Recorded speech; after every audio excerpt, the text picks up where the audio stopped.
Hello दोस्तों, आपका बहुत बहुत स्वागत है मेरे यूट्यूब चैनल पर। दोस्तों, जैसा कि आप लोग को बता रहे हैं, शिक्षा मित्रों को लेकर के यहाँ पे जानकारी निकल के आ रही है। क्या जानकारी है, चलिए आपको पूरा सब कुछ लाइव बताने वाले हैं।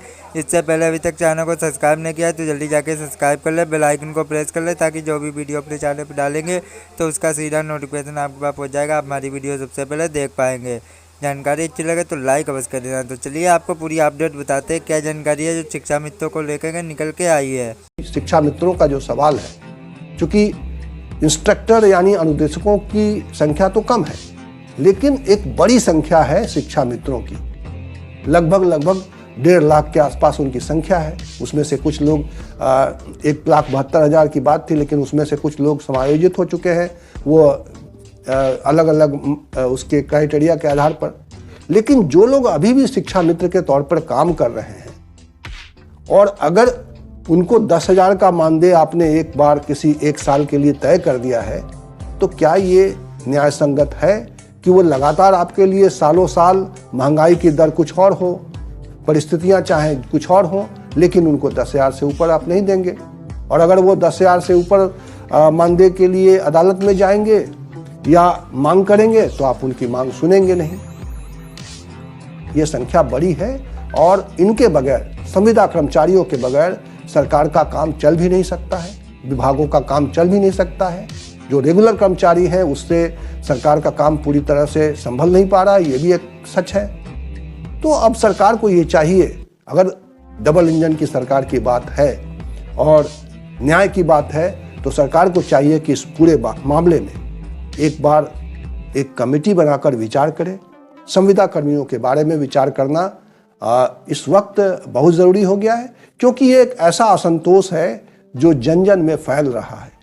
संविदा कर्मचारी कोई किसी समाज के दायरे से बाहर के लोग नहीं हैं। उन्हीं को साथ लेकर आप आगे बढ़ना चाहते हैं, उन्हीं को साथ लेकर आप समाज में एक व्यवस्था कायम करना चाहते हैं, उन्हीं को शामिल करके आप एक सरकारी सिस्टम का इस्तेमाल कर रहे हैं।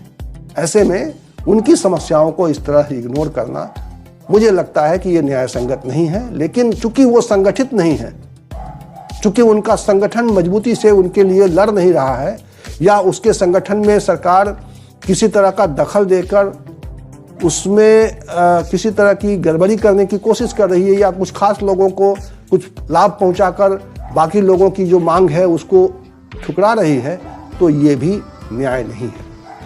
कहीं ना कहीं ये पूरा मामला अब ऐसे मुकाम पर आ गया है जहां पर सरकार को भी सोचना है, जहां पर समाज को भी सोचना है, जहां पर सियासत को भी सोचना है।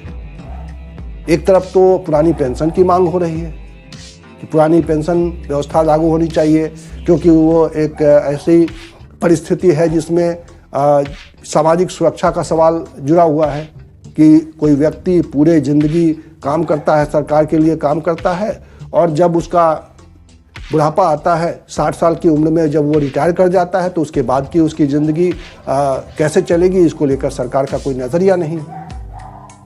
मुझे लगता है कि इस पूरे मामले में एक बड़ा आयोग बनना चाहिए, इसकी जांच होनी चाहिए कि ये समाज में ये लोग जो अलग अलग भूमिकाओं में हैं, संविदा कर्मचारी के रूप में है, कर्मचारी के रूप में है, इनका शेष जीवन कैसे कटेगा, या इस वक्त जो काम कर रहे हैं लोग इतने कम मानदेय पर काम कर रहे हैं, अलग अलग विभागों में काम कर रही थी। तो दोस्तों, बस यही जानकारी थी। अगर आपको अच्छी लगी हो तो लाइक कर लेना, चैनल को सब्सक्राइब कर लेना, ताकि आपको इसी तरीके की जानकारी आगे भी देते रहेंगे। धन्यवाद।